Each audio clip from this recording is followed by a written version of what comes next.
This is FanSpeak, a weekly live show where the fans of comics and its community are our guests.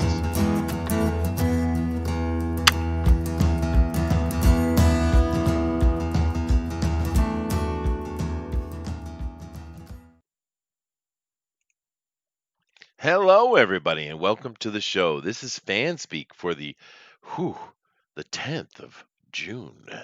Man, time does fly, guys. It's just unbelievable how quick time flies. But we're happy to have you guys here. We're going to sit here and talk about a little bit of what's going on and such. We're also looking forward to, because we got Todd here, of course, and he's got his launch of Florida Man coming up in 2 days, I do believe, Todd. Yeah, that's right. 2 days, noontime on Friday, and at some point you'll be showing a video from the campaign video, basically. Yeah, And no, it's about a minute absolutely. and 17 seconds. So it's one of those that you like. You know, I listen, and you're right. Nobody does invest a lot of time in the video, No. and those sites really haven't gotten to the point where they give you good analytics anyway. And when they start doing that, then maybe that'll be a game changer. People will know, you know, what kind of video to do, and maybe some kind of mentoring can go on over there in the way of sort of the same way that YouTube does. You know, they sort of send you all kinds of newsletters every couple of weeks or every week about how to get better at being a YouTuber. So That's right. maybe How to they'll get start better, doing how that. to be a better human, how not to say the wrong thing, how to stay in line, you pleb. Yeah, no, we get a lot of that from YouTube. Yeah, you're right. They're very helpful. But but no, that's fair enough. Because on the Kickstarter side, which I don't know, I'm assuming it's influenced Indiegogo, but the real helpful group of people that have kind of led the way are those big board game companies, right? Because Right. they're the ones that have kind of figured out all those little things and spent the money on doing tests on like what works and doesn't and stuff like that. So, but hey, live on their oh, my brain just left me. They're trailblazing. And might as well. But we're going to look at that for sure. But definitely check out our links down below, guys, particularly to our Twitter, where you can come on the show. You can give us ideas for what we should talk about. You could be on the Drone Recorder. This week, Drone Recorder, we're doing Cowboy Bebop, which, of course, is very topical, seeing as the people who are making Cowboy Bebop have told us all to shut up and like it or go away, which is awesome. Always good. It's always good when the creator tells you, if you don't like it, don't buy it. Mm-hmm, mm-hmm, mm-hmm. Isn't that the most? Doesn't that make you happy every time you hear that, Booster? Oh, right, yeah, that gets my old testicles tingly. That's how Yeah, I feel. yeah. It's just wonderful Oh, and just fun. step on me, daddy. Oh, So how you doing today, Booster? shit, Chester. Why? It's the second day in a row that they bloody sent me home from work after telling me that I had work. Oh wow. Yeah, it's tough, Yeah, man. But and it's a it's tough bloody time, freezing though. this morning. Oh, was it? Bloody free. Yeah, what is it? 37 degrees Fahrenheit? Is that? Yeah.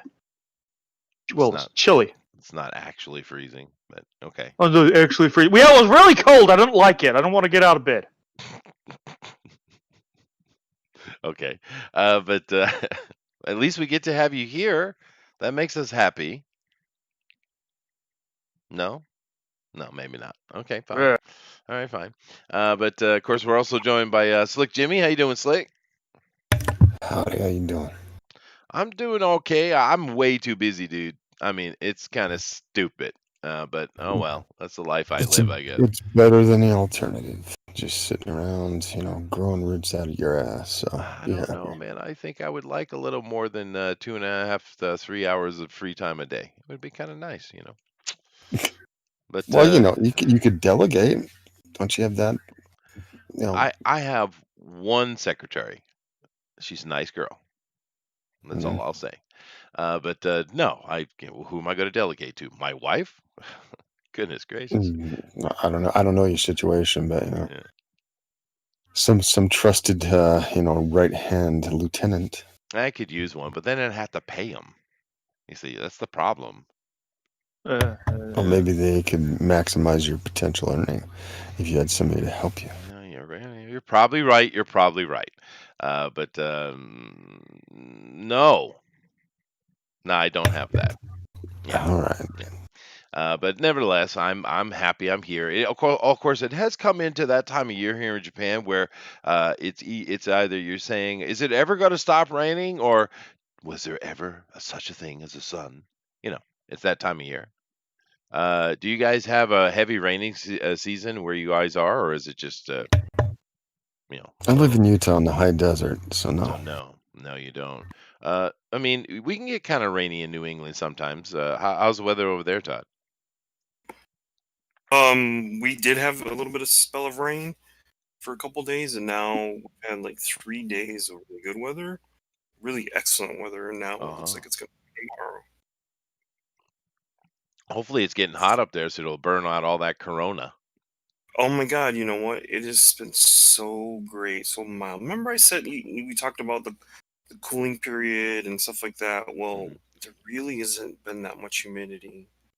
Oh, that's I'm out nice. there every day enjoying the outside. It's really Oh, great. that's cool. Yeah. It No. did it did cool down here for like 3 days, and we got some rain, but like rain's never really a really bad thing here. It means that we're filling up our reservoirs and Sure. putting snow up in the mountains, which we need because there gets really dry times, and then we got foliage burning on the sides of the mountains and stuff. All So right. You guys do have that out in the West, yeah. We Yep. have That's here. I mean, that's wild, bro. that was a joke. But we this is a semi-temperate zone that I'm in. So it's not quite tropical, it's not quite temperate, so we kind of fall in that zone. What about you, Booster? Do you live in a temperate zone, or Huh? more toward a tropical? No, you're in the temperate area, I think. It's just we just always get average temperatures. It's never too hot. It's never too cold in New Zealand. It doesn't snow, I and it see. doesn't scorch our asses off. It's nice. New So Zealand's awesome. so you never studied meteorology. Okay. All right, cool. I thought that was I'm like sorry, what? junior high school stuff, but maybe not in New Zealand. But that's Okay, all right. it's No alright. problem. And of course, Thundero here, of course, the great and mighty, the one who rises from the sea and judges all those who whinge and whine. He's where exactly is he? I think he's in. We'll say Texas, Booster. We'll say Texas. How about that? How is it in No. Texas? Sure, it's great in Texas. I would love to know for a fact, but I'm not there. I was just wishful thinking because they got pretty good barbecue down there, man. Yeah, it's all right. It's all right. Well, now But no, that I'm not in Texas. not in Texas. We lost Booster. Hopefully he'll come back. But now let me ask a simple question. I haven't been in the States for a long time. You guys know that. But I did get to travel around a bunch of American states, not all of them. But I really think in my travels, the best barbecue I ever had was actually in Kansas City. But I don't know. I could be wrong. Things could have changed. Where's the best barbecue, you think? Well, you're asking the wrong person. I don't eat barbecue. I'm not a big fan of it. But if I had to surmise, it's probably the Midwest, Kansas City area. Interesting. What do you think My about that, house. Slick? Your house? Yes, I have. I can make good barbecue by myself, but I've had really good stuff in Texas, and I've had good stuff in the South, and the Midwest isn't bad either. I mean, American style kind of heavy meat and that sort of thing. They do a good job. Mhm. Texas though is awesome. They don't screw around with the ribs. Well, I've heard good things about Salt Lick, a restaurant called Salt Lick. I might want to check out one day. But you were saying about your barbecue that you make, Todd? Yeah, I have a really nice Traeger grill, the pellet grill, and I Uh-huh. burn 100% species wood. Ooh, Try to get the nice. best. Try to get the best stuff without a lot of bindings in it. So no And propane topic, no propane. no, No propane. no. I'm usually burning cherry or apple or whatever, Ooh, and neat. it basically cooks like an oven. It's you if you know your meat times and stuff, you don't have to flip anything. I do flip burgers because just because of how I like them, but I put chicken in there and never flip it, and it's amazing. Oh, that's cool. So you're a grill person. I never really got into that. I mean, I've barbecued several Oof, times in my life, but I wouldn't consider myself skilled at it at all. That's too I bad love though, it. because I do love barbecue. Anybody? Are you guys good at grilling? Or you got them skills? I'm all right. I do okay. Smoking's my favorite thing to do. So Ooh, see, that's another thing I want to try, man. I've never done that before either. I've studied it a little bit. I'd like to make a little teeny smokehouse and try it out. It's kind of on my list, you know. How about you, The Thunder? Tr- You? the Traeger is a combination smoker griller. Oh, there you It has go. a You just setting buy yeah, for them. they that. have those. Yeah. Yeah, you should look Also, into it. They're awesome. They're not the only company that makes them, by the way. There's other combos, that burn on wood pellets. They're really good. yeah, Well, I did see a video from some hillbilly from the Appalachians that was demonstrating how to make a very simple smoker. Yeah, so it's something I think it's something I could do without having to spend, hundreds and hundreds of dollars in shipping just to get some object here. You know what I mean? But you don't do any of that kind of stuff, barbecuing, smoking, or anything like that, Thundero? Not anymore. There's no point. It's just me that eats meat. I'm not gonna waste that much time just for me to eat it. That's fair. That is fair. Yeah. But that's cool though. Nick says, "Long as I remember, rains be coming down." He's singing a song. Oh, that's nice. But yeah, no, we get this time of year here in June to like July where it just rains every day, just constant. But it's all right. The mountains like it, I guess. Yeah, it's good for them. Tolfer says LC's KCMO. I guess he's talking about his favorite barbecue. But it is a fun conversation, though, barbecue. I do appreciate it. There is a place. Oh, where is that? I think it's in Fukuoka. It's not. I don't know. It's barbecue, but it's not what we Americans kind of think of as barbecue.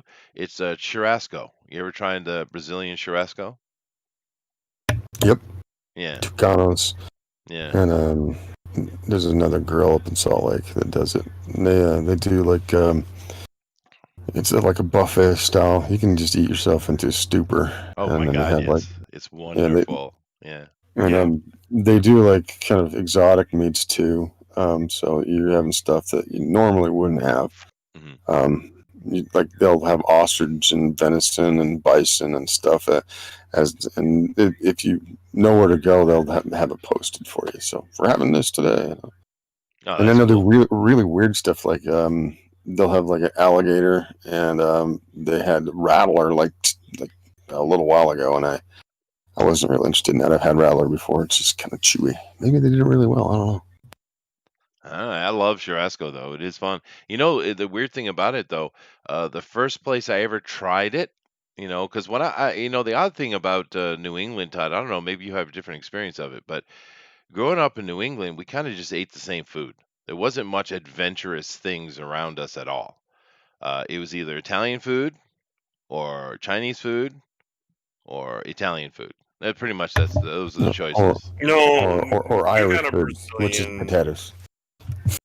We got a Brazilian steakhouse here now, and we got a lot of a lot. Remember when we were young, there was a lot of like what's the thing where they cook all the meat in front of you and they throw it all over the place? What the hell's Oh, that the called? teppanyaki, yeah. Yeah, teppanyaki. Yeah, there's a lot more of that now. Again, Mhm. there's a couple places Yeah. within driving distance of me. Well, the funny thing about the the Benihana type of stuff, it's not Japanese at all.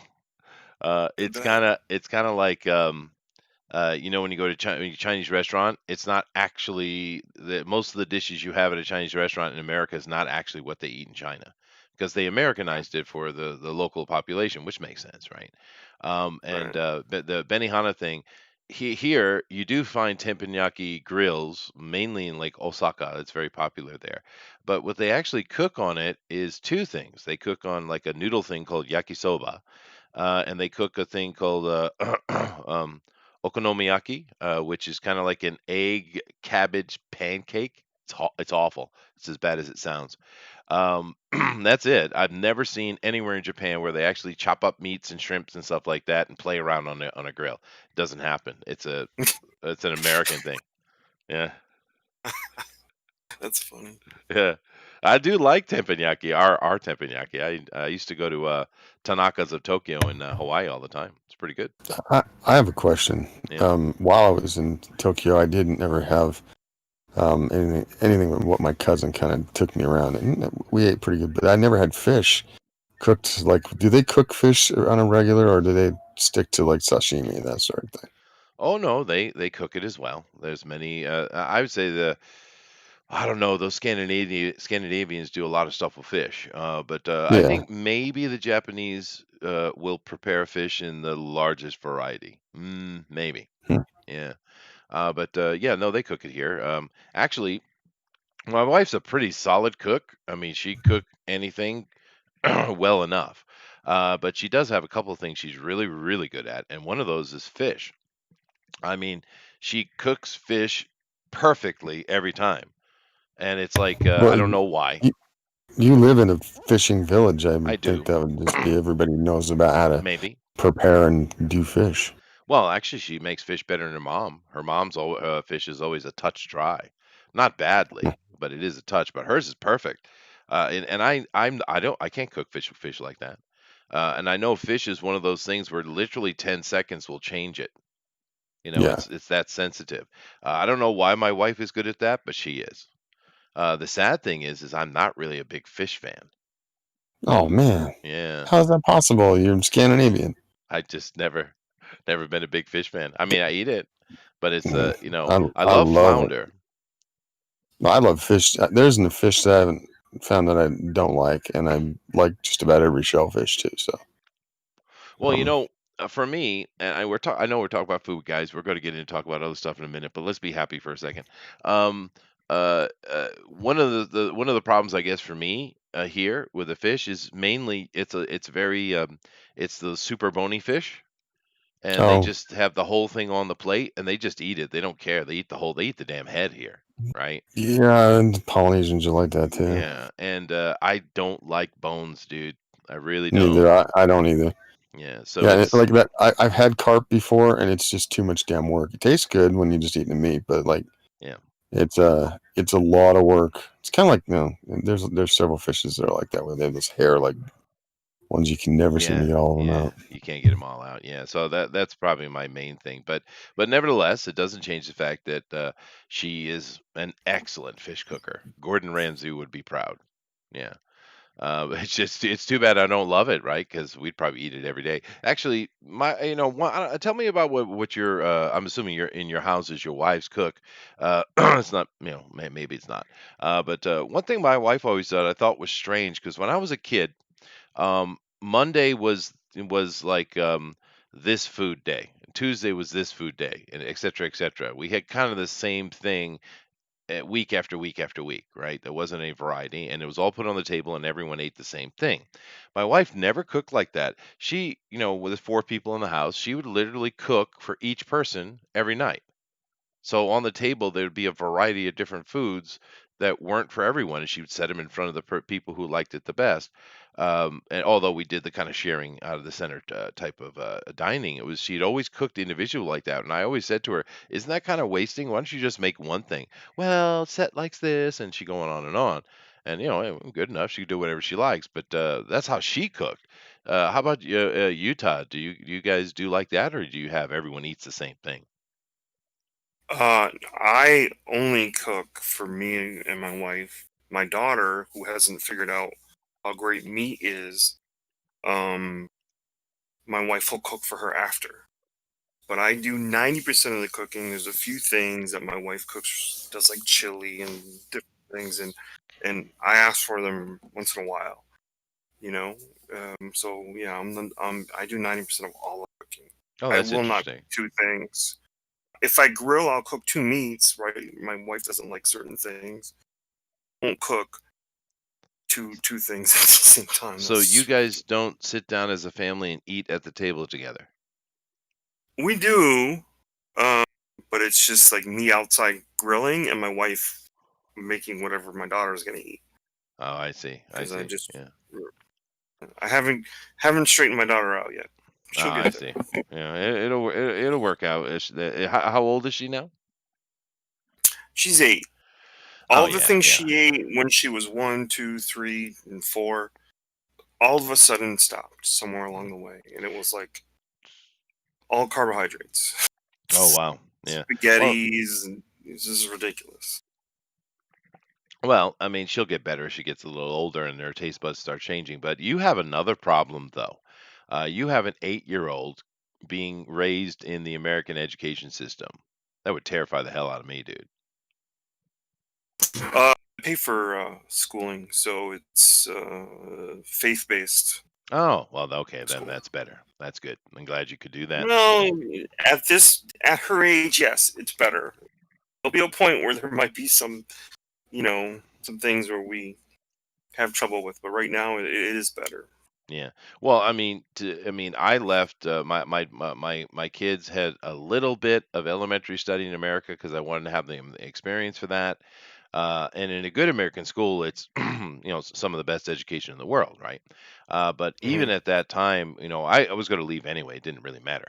But I realized that there's no way in hell I wanted to raise my kids in the American public education system. Not for the education per se, just for the social insanity that was already going on. Mhm. And thank goodness I made that decision, dude, because my kids are that perfect asshole age right now, right?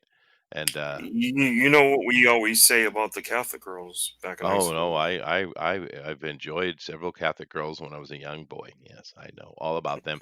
We had a Catholic girls' school up on the hill, not far away at all. Actually, one of my So, buddies, he ended up he dated a girl, and they were dating the whole time through high school, and he married her. I mean, how rare is it you marry your high school sweetheart, right? I mean, and they're still hmm, married too. I mean, all these years later. So nice.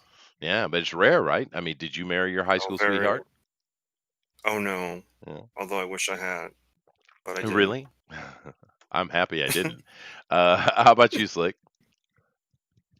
No, I didn't. No, I mean, no one really does. Thundero probably did. Did you marry your high school sweetheart, Thundero? No. No, you didn't. Oh, wow. Yeah, it's rare, right? It's rare. I My mean, my best friend's younger brother did though, and they're still together. They've been together now 38 years, something like that. oh, that's cool, dude. That's cool. It happens. It happens. People are telling you they're bored over there in chat, so we got to start talking about our stuff, I guess. But I was enjoying the conversation. All right, fine, fine, fine. All right, here we go. Let me share this out. Goodness. Oh, here we go. Now, today we have some interesting stories, and I can't say they're all good because I don't know what's wrong with the world today. But it is what it is, and that's all there is to it. I can't say anything about it. So here we go. We're going to start out. I don't know what happened. Is Booster back? No. No, you pissed him off again. How? No idea. Okay, good, good. Sensitive boys. Very nice. But all right. Well, Thundero, read it away and let us cry together. Hang on, I'm not looking at it.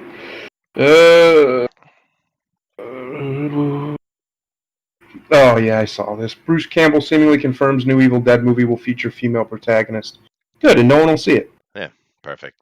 Yeah, perfect. So Yeah. so no Ash, huh? No Ash. Yeah. Oh no. Oh it no, they'll probably probably will still be. be named Ash. Yeah, Yeah. I'm sure. Yeah, I'm sure. These idiots, they'll never learn, dude. It seems, you keep burning your hand, but it doesn't register in that dead brain, I guess. But this is another one of those examples, right, where the character, meaning the actor, is why it's successful, right? I mean, Sam Raimi did a good job. They worked real hard. It was quite a difficult shoot. We understand the original Evil Dead stuff, but that whole thing works because of Bruce Campbell. The TV show works because of Bruce Campbell, because Bruce Campbell is the god chin of all nerddom. That's why. Now go ahead. Someone here name a single female who could play that character properly. Name one. There isn't one. No. I name a guy who could do that role other than him. There isn't one. Yeah, no, that's right.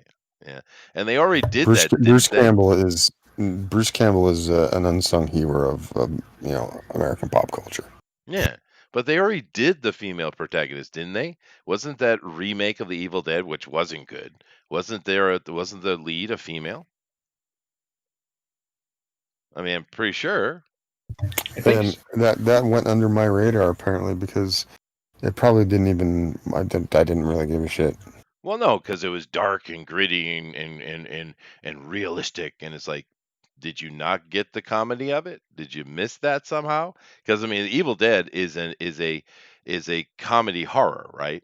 I mean, that's what it is. Yeah, groovy, damn right, groovy, man. The guy cuts his own damn hand off and has quite a laugh about it.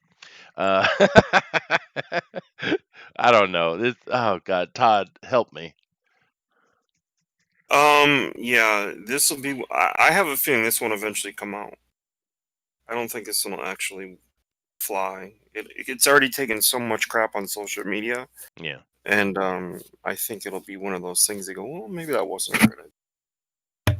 I don't mind if they have a side character, but they cannot sideline Bruce Campbell. Otherwise, who gives a shit? Well, dude, in the TV show, they did have a sidekick, and it was Xena, Warrior Princess. It was a perfect sidekick. Those two worked great together, man. Yeah. I don't have a problem with what happened in the show. But they did not sideline Bruce Campbell. Bruce Campbell was the man. Yeah. And if they choose to do that, they better do something really well and build a character that is somebody that people can get invested in, because you're working against a guy that is when he walks on a stage, he eats the scenery, and people love him. You know.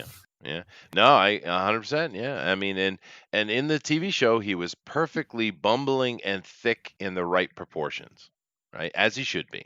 The character of Ash. And I use thick in the proper term, not this modern big ass thing. I don't get that. You know, what the hell?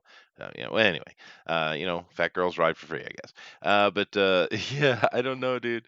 It's just I saw it and I had to talk about it because I don't know about you guys, but I love the Evil Dead series. Even Army of Darkness, I enjoyed. Yeah. Good stuff. Yeah. And what is this? Nick says comedy. Kate McKinnon. Who's that? Oh boy. She's she's the blonde-haired Ghostbuster in the last one. The lesbian gal from Saturday Night Live, and she's always kind of zany and off the wall. That's not. She's not her. She's not correct. And Tessa Thompson. Who's that? She plays Valkyrie in Marvel movies, and she's a black girl of buzz right now. That's about it, in my opinion. Oh, I see. Well, that's an awful white name for a Maori girl. Is she Maori? I thought so, or Polynesian or something, right? She looks black to me, but I don't know. Maybe she is Polynesian. Okay. She has the charisma of a vacuum cleaner. Yes, she's she's not what I would consider somebody that can command an audience. That's just me. No, well, I mean, she has that. She can. I think she could do like side character type of things. She's not quite the level of a character actor. Yeah, I don't know where she falls in. I think she has some potential, though. I'm not going to throw her completely under the bus, but she's certainly not leading lady material yet. Even though they keep putting her in those situations. I mean, God, let's not even talk about Men in Black International, as if Men in Black wasn't already international. It was like intergalactic, wasn't it? But anyway, that was dumb.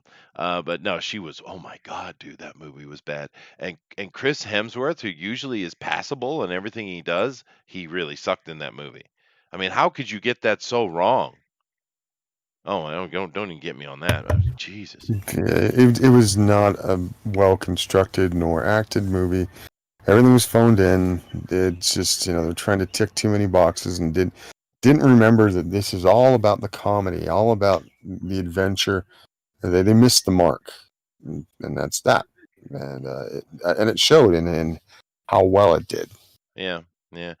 Cult Film Video says the Evil Dead remake was awesome. Well, I won't go that far, but it wasn't bad.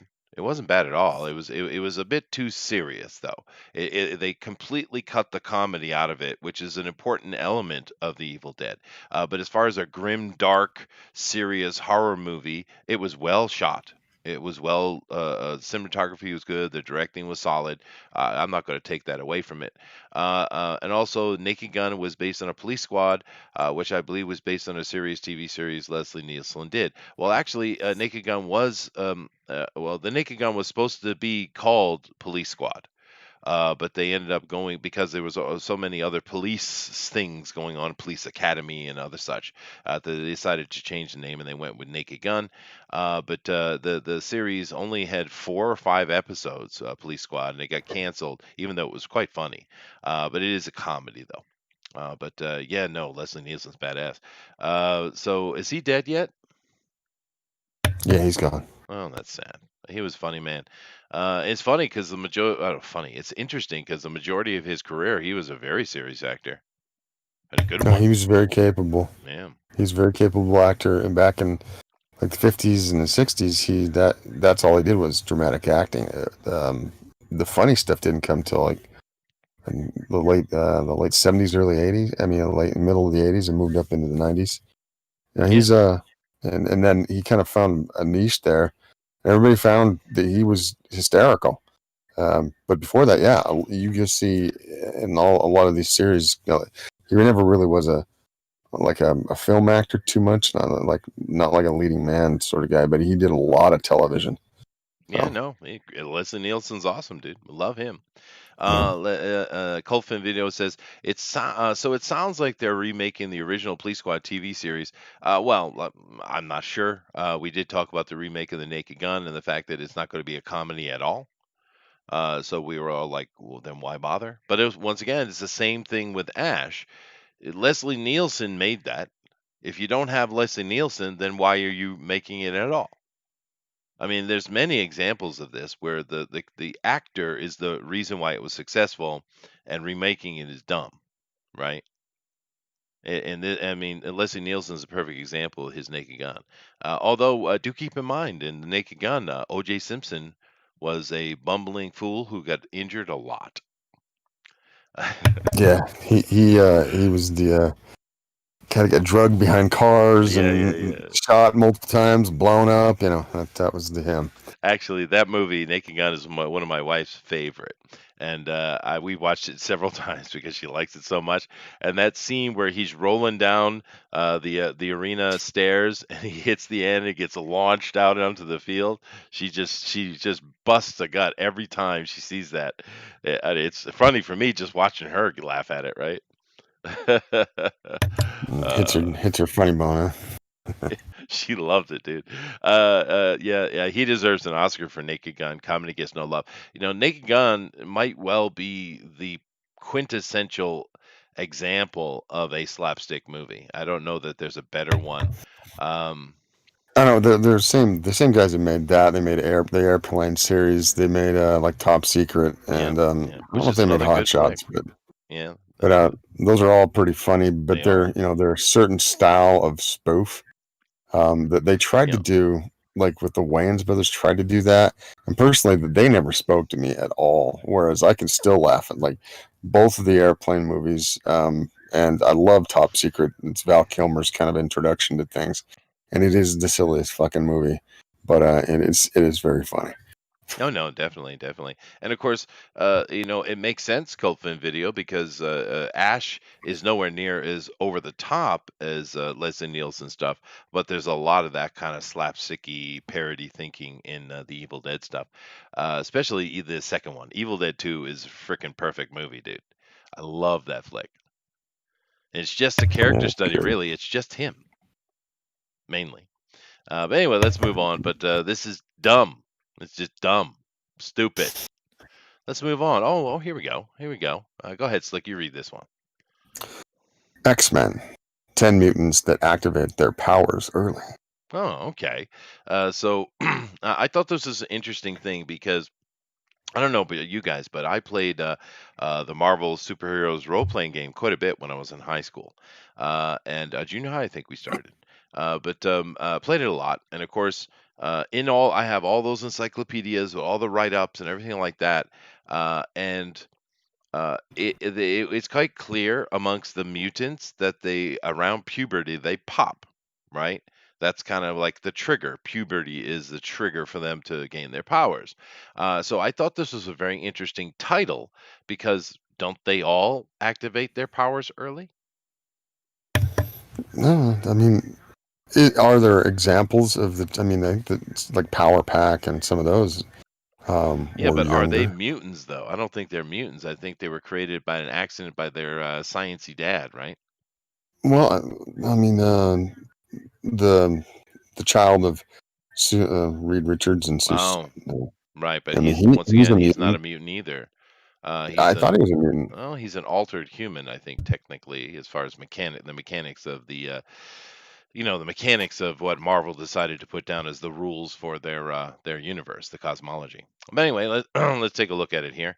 Let's see here. So Polaris. All right, now Polaris, the daughter of Magneto here. Traumatic situation. Let's see when they say she popped here. Hold on a second.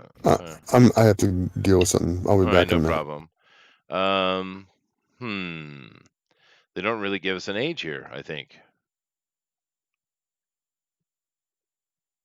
Have I lost everybody else? Are you guys out or something like that?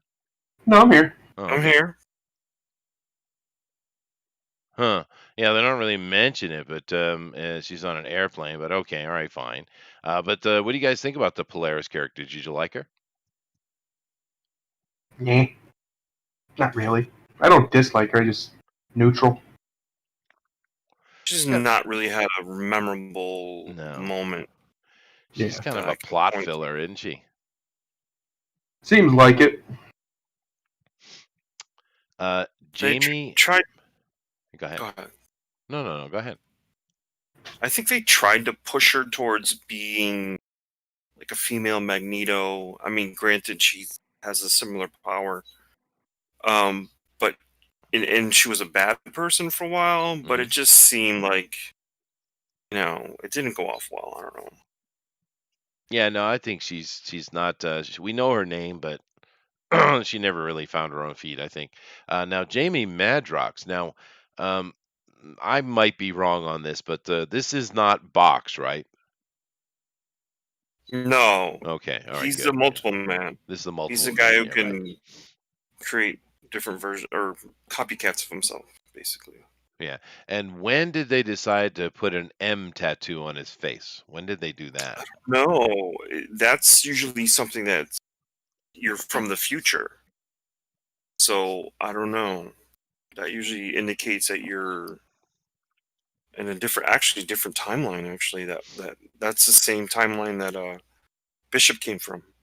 Right. So Yeah, so I'm not sure. maybe that's what this picture is. But yeah, no multiple men. Okay. Actually, I never really the only kind of memorable moment I had with multiple man was in that fight they were having with Mr. Sinister down in his under Hollow Earth world he created, and he kind of came into play. That's like the only interesting moment. And in the movie, I thought they used him really well. That was a cool use of multiple man. But other than that, that's the only thing that sticks in my head with this guy. What Well, about he you? was in the X Factor during the time that I think there was a really good Peter David run that had a couple different artists. It was Casada, Capullo, Uh-huh. the Larry Stroman. There was a couple issues there, man. One of them is where they're all sitting in a chair talking to Doc Samson, like he's psychoanalyzing them.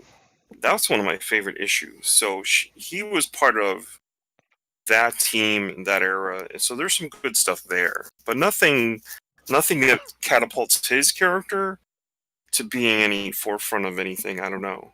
Yeah. No, for me, the more interesting, copycats or ones that make copies of themselves, were those DC girls. There was three of them, right? And they killed off one of the sisters, and it changed their characters a lot. It made them a lot more vicious. Those are memorable. And there was another indie comic. I can't remember the name of it, but it had a multiplier, and uh, but he had a limited number that he could make. But when he Jimmy's lost, back. but when he lost one of those number, he couldn't make it anymore. So he was limited. And during the running of the series, he ended up losing all of himself and was completely wiped out. I can't remember which comic. It was an indie comic. It was pretty cool though. It's one of the best takes on a multiplier I've ever seen. But anyway, okay. So we got Jamie Maddox. We got Gambit. Now, did Gambit pop early? More so than any other one? I don't know. This is a dumb concept. We'll just talk about the characters. And I'd love to get your guys' opinion on Gambit. Thundero, I mean, what do you think of this character in general? Yeah, Triple Big Girl. Yeah. It depends really on what he's up to more than anything. I don't think he's. I think that there was a time when they were trying to like make a series or something with just him, or they might even still be doing it. And I said that was a bad idea right from the get go because he's not a deep enough character. No. Yeah.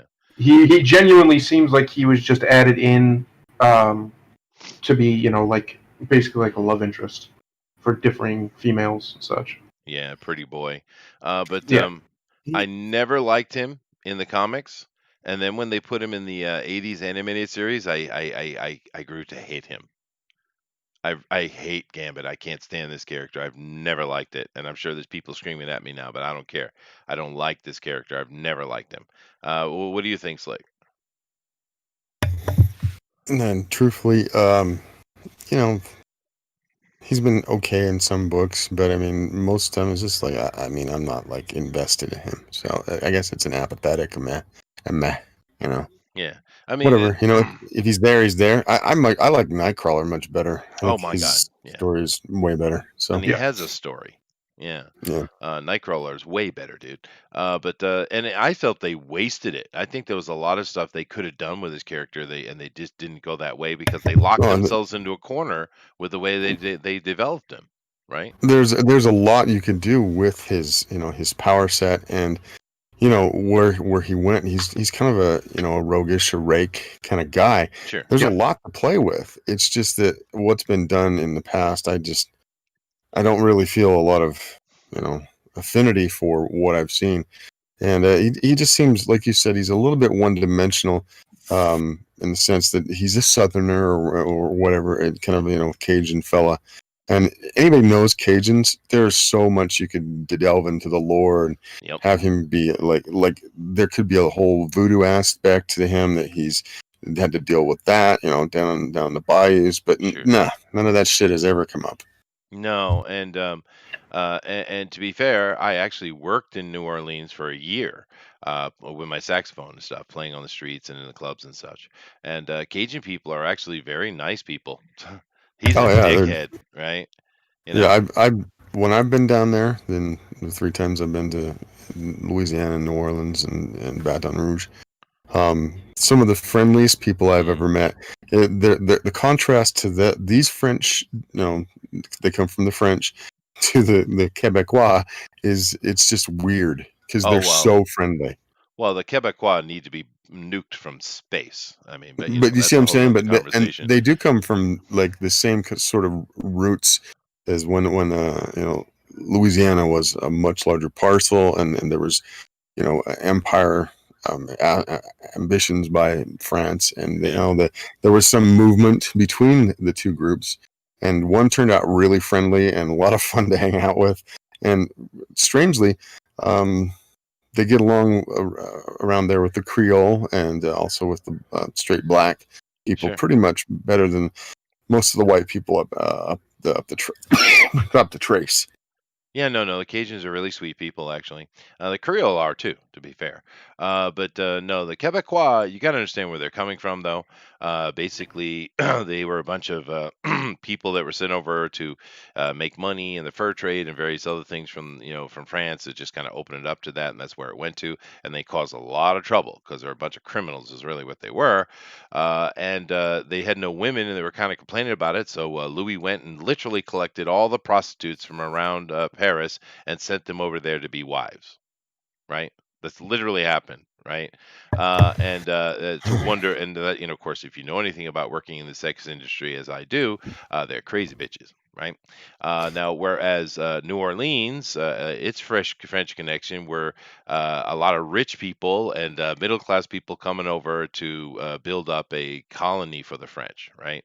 It's Yeah. very different approach, very different thing that was going on, and it's about better quality of people. And yeah, I just diss all of French Canada. You better believe it. Well, I have met one really nice. I stayed at a bed and breakfast this lady ran with her daughter, and she was extremely nice. But her family, individuals. holy cow, was her family. Some of the rudest experiences I've ever had across a table when I was eating. It was something I don't relish, and I don't want to happen again. But it was an experience. It was. That's funny. Can I give you some highlights of Gambit? You can, but I would like to hear your opinion on the Quebecois first, or the Canucks first, because you and I both grew up in New England, and we were sandwiched between the frickin' the French to the frickin' west of us, and the goddamn New Yorkers to the south of us. I mean, come on now, we're an island unto ourselves, right? Well, I played hockey, so I always had a close or loose affiliation with Canada all my life. We always went to Canada. I think it was always like March or April where we went for a week there, and then they'd come for a week here, and that kind of finished off our season. It was always sort of bittersweet because we always knew, we're going to Canada. That means the end of everything. We won't be playing hockey again until September. So I had a lot of pen pals and things that communications and things that you stayed abreast of through mail, by the way, right? Because this was all predates all the stuff we do now and how we're all connected now. So yeah, I never really had much of an issue. I tell you what, they live really good in Montreal. That I can say. Oh, if you're French, you live just fine there. If you're not French, you're a third-class citizen. That's true. Dude, I was going there as a kid, up into my teens. I never really saw. I mean, I'll tell you what I did see is, that everyone talks about punk rock and that whole punk scene in the Doc Martens and the Mohawks. Sure. That was huge in Montreal when I was like 12 through 16. Oh yeah, no, it was pretty big in New England as well, all across America, the punk rock scene. But go ahead, tell us what you think about Gambit. All right, so Gambit was one of those. Okay, first off, he was really popular through the 90s, and it was sort of a proof of concept. He was given 2 different 4-issue miniseries, both written by Howard Mackey, one drawn by Lee Weeks, and then the next one drawn by Klaus Janson. And then he got his own book, I think it was Steven Scorse, who people might remember. And that was a really hot book until the next team came along and took over. But he had his popularity, and he was a cool. Remember, he started out as might be a relative of Scott Summers, and might be the guy who's betraying the X-Men. And then they sort of let that whole plot line kind of go. They did. They picked it up in the animated series from the beginning, though. They did kind of have that in play, yeah. So not having any kind of resolution, I'm not saying there wasn't a resolution. I'm sure after I got out of comics and stopped reading them, maybe in the mid 2000s, there was some kind of resolution to that storyline. But when I was real hot and heavy into the X-Men stuff, they never picked this back up and said, here's where this was headed. He wasn't the betrayer, but it was this guy or something like that. I don't remember that. And I know this was a plot thread that Chris Claremont was the one to, engineer. And he eventually left and never got to finish it. But I don't know if he, Well, I thought he was working for Magneto. Wasn't he? Wasn't he like Magneto's spy, keeping an eye on Xavier's kids? Wasn't that Magneto or Mr. Sinister? I can't remember. Yeah, I thought it was Mr. Sinister. It could be Mr. Sinister. It was one of the bad guys. But maybe that's another reason why I never cared for him. I don't know. I do remember they tried to pass off the betrayer off onto someone else. But it really would have been great if it really was him, because that's what everyone always suspected. But I think they passed it on to someone, and I don't know. I really don't know the resolution to all that. It just wasn't really my era that I read. Yeah, no, I understand. Yeah, because that was about the same time I was getting out of comics as well. So maybe we just don't know Gambit well enough, but I never cared for him. But those, the Lee Weeks and Klaus Janson 2 issues, the 4 issues that they both did, man, some of the best storytelling in comics. Yeah. Howard Mackey and Lee Weeks, and then Howard Mackey and Klaus Janson. Good stuff. Good, lost stuff. You know what I mean? Stuff people don't bring up when they go, "Oh, this is how you do it," because there is a definite way to do storytelling and tell a good story was in those issues. Well, there you go. Michael says that the remake, I think, was confirmed as a kind of sequel, like it takes place in the same universe as the originals, but just X number of years later. I'm assuming he's talking about Evil Dead. Thank you, but no, thank you. Triplicate Girl, you're right. The Mutant X timeline had a better version of Gambit, who I think had been turned into a vampire by Bloodstorm. Oh, this is a little more interesting. Roger's in here, hey, and Nick saying, take that, frogs. Adrian says, Montreal is one of the meanest cities I've ever been to. Yeah, right. No, don't go up there. The sad thing about Montreal, it's really beautiful. It's a beautiful gorgeous, city, but stunningly gorgeous. Yeah. But you get so many. I mean, it's not all people, not all of Quebec are assholes, but I would say 97%. I'd say, yeah. No, not that much. I would say 60%. Some people are cool and they're okay and they'll help you, but you have to look for those people. You go get gas. They give you shit. They give you the stink eye when you say hello. I mean, that happened to me over and over and over. In my drive across the province. Yeah. And I was just like, holy shit, this is what everybody's talking about. No, dude, I've actually worked in Montreal on several occasions, not only with my music, just going on tour, those standard circuit type things, but also I worked in a strip club up there. They suck, dude. Montreal sucks balls, man. He's right. It is gorgeous, beautifully gorgeous city. It's worth just driving through. Just don't stop. Right? Because they're just out of control. I mean, look what happened up here with our trouble with the whole George Floyd thing that was going on in America. Well, what did it take them 2 days to start burning down their own damn city and rioting? Why? What does it have to do with you? They love the opportunity to riot and burn shit. That's what they are. Montreal is a horrible place. Anyway, moving down. Gambit worked for Sinister. Thank you, Nick. The traitor was Charles Xavier, of course, I'm sure. Sinister is one of my favorite villains. He is a good villain. He's well fleshed out. He's got a good backstory, too. Lee Weeks is a master. His work has been wasted on modern writers like Tom King. Oh, my God. We don't talk about Tom King here. My favorite Gambit is Age of Apocalypse Gambit. Oh, okay. Montreal is for sure a beautiful city as it looks. The architecture is amazing. It is nice. The province municipality government dumps millions of dollars, millions of gallons of sewage into the St. Lawrence River, but won't allow a pipeline through environmental concerns. Yeah, no, of course, that's perfect. Yeah, it's perfect. Yeah. So I guess we got to add to the list of the peoples I don't like, Slick. They go right up there with Koreans and Chinese. All right, here we go. Let's move down here. Hope Summers. Now this girl kind of got added. When did she got added? They brought her in. Damn it! What was the thing? It was the Dark Phoenix thing. She got brought in, right?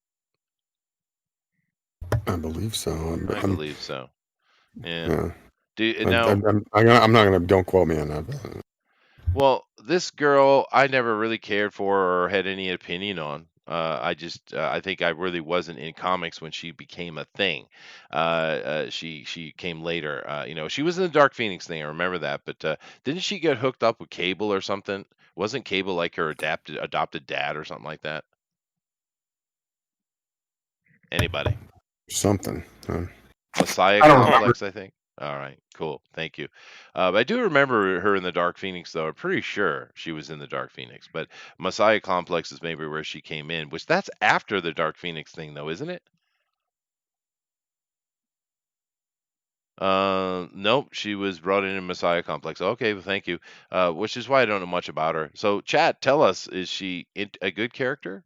We don't really know much. Yeah, he took her to the future. Yeah, yeah, that's what I thought. Yeah. So, chat, tell us what you think about Ho Summers. We don't know. Let's see. Nightcrawler, one of the best X-Men ever. I mean, He's badass. I love Nightcrawler. yeah. And he's not just a teleporter. I'm really cool with that. He's a great swordsman, and they didn't really use that in the movies enough, I think. He's like a swordsman, ninja, with the teleportation, which there's other things he can do with it. Plus, he's got this spiritual aspect to him. He's honorable. He's cool, man. And plus he makes Germans Germans sound good. He does, and he has 2 peni, which is always important. Yep. I don't know why that was important for the creators to tell us this, but that's what he said. That really, it's really satisfactory. Yeah, according to some. To some. He escaped to escape Bishop, who's trying to kill her. Yeah, okay, yeah. See, I know these basic outline things about her. I just don't really recall reading much when they're in it. I like the Cable book where Hope was learning and being raised by Cable like a father. Yeah. But she is mostly a wasted character. All right, there you go. She's real powerful too. I mean, she's some kind of takeoff. Either on Jean Grey, or she's the daughter of Jean Grey and Cyclops, right?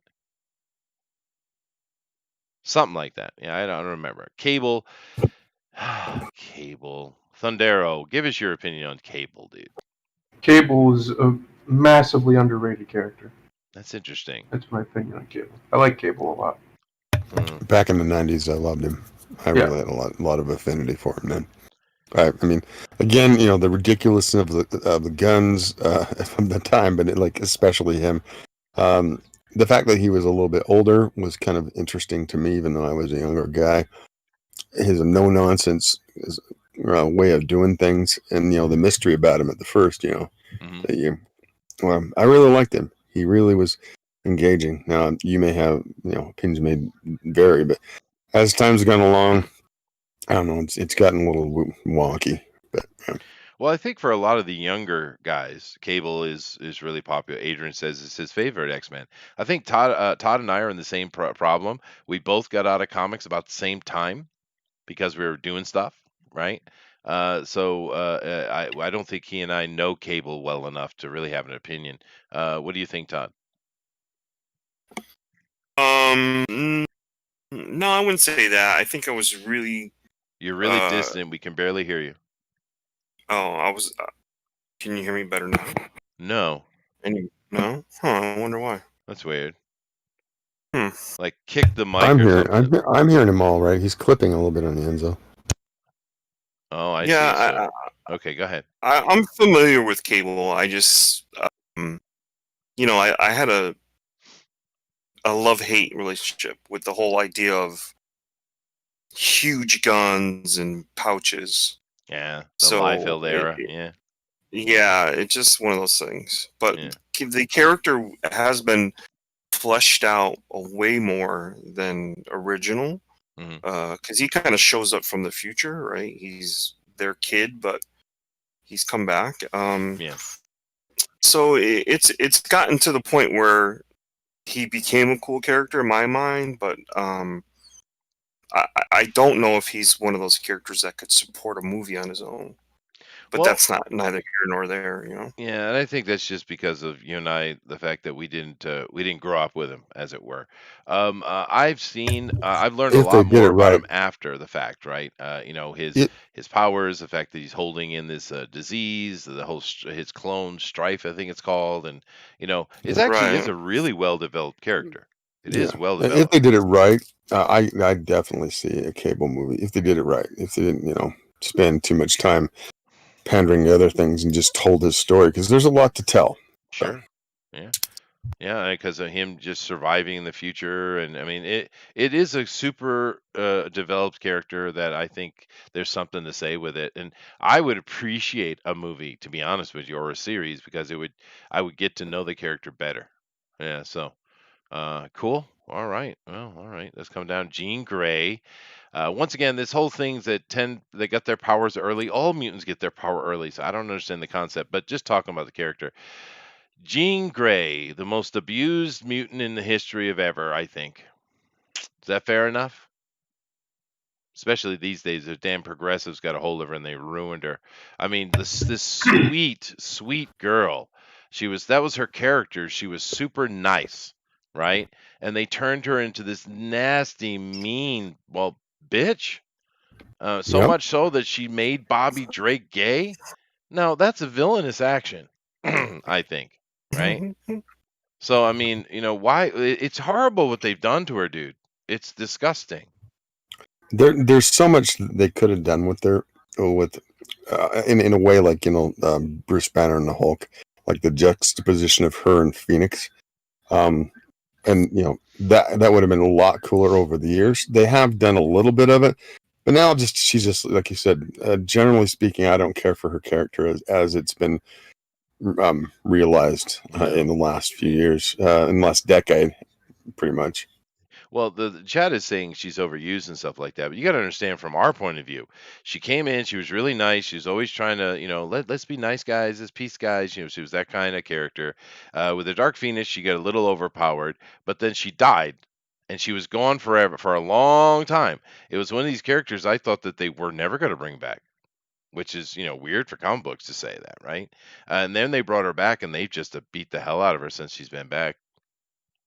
I don't know, dude. It's sad. But anyway, you have an opinion, Thundero? Storm's better. Oh, Storm's way better. Yeah, that's true. Yeah. And they seem to ignore her for some reason. I don't know. Yeah. Yeah, she's not allowed to exist anymore. She's too black, I guess. I have no idea why she gets the treatment she does. I mean, at least Jean Grey actually gets arcs. Storm just gets either relegated to being ignored or gets treated like a 50s housewife for Black Panther. Or she's like just the mentor in the background. Like they don't do a lot with her. And I'm like, she's like from that 80s and 90s. God damn, she's one of my favorites, man. I love Storm. She is my favorite. Like Punker Storm was like still iconic in my head. You know what I mean? Yeah. Why don't they use her more? Yeah, you would think it would fit in the demographic. That's a good storyline, by the way, where she ends up going down to the Morlocks, challenging for leadership and stuff like that. That is good. That actually is the Marauders and such coming in. Yeah. That's a great storyline, dude. Yeah. And they just ignore her. She's been in a couple of movies, but I mean, as for like fleshing out a broader story, she's just kind of in the background now. Like whenever I see her, she's, they don't show her being the utter badass omega, mutant that she is. Well, it might be partially because Haley Berry played her so poorly. It could be that. Yeah, that was a bad casting. Yeah. I would have cast Iman at the time. And of course, the character they had her playing in the newer stuff, she doesn't even speak, does she? She's just this little side characters on a couple of moments on the screen, so they don't focus on her at all. But I think we'll agree. I would have cast Iman, the wife of David Bowie. Do you know who she is? She was a supermodel. No, well, never mind. That's who I would have cast, and she's much darker, much more kind of raw-boned.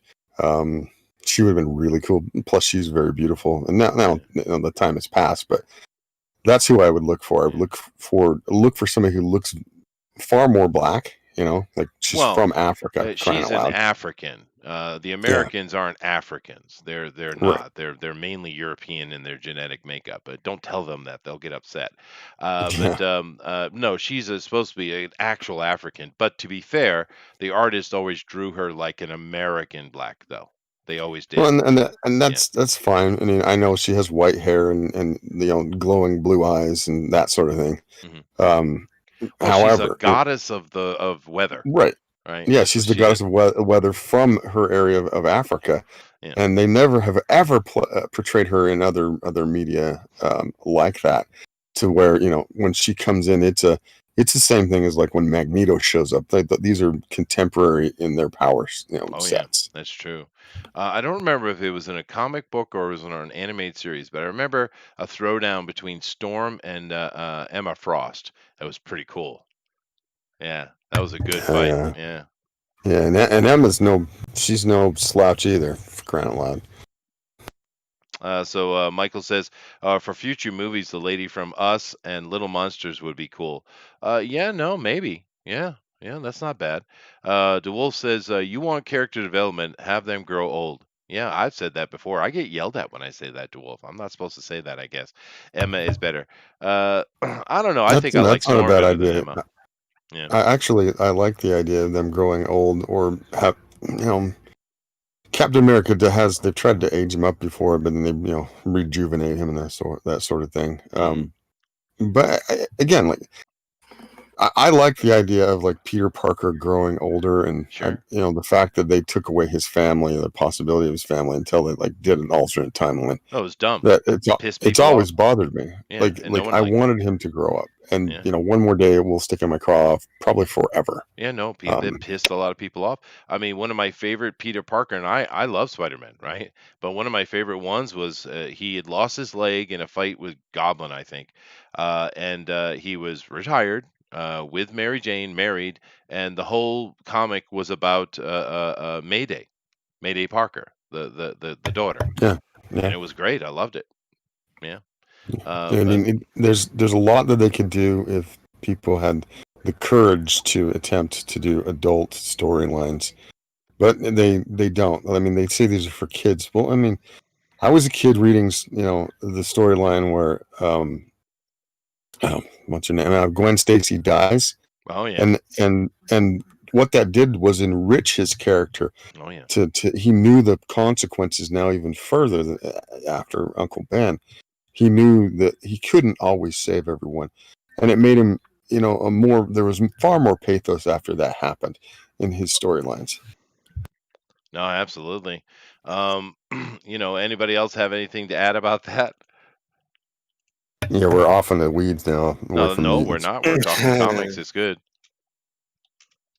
Anybody?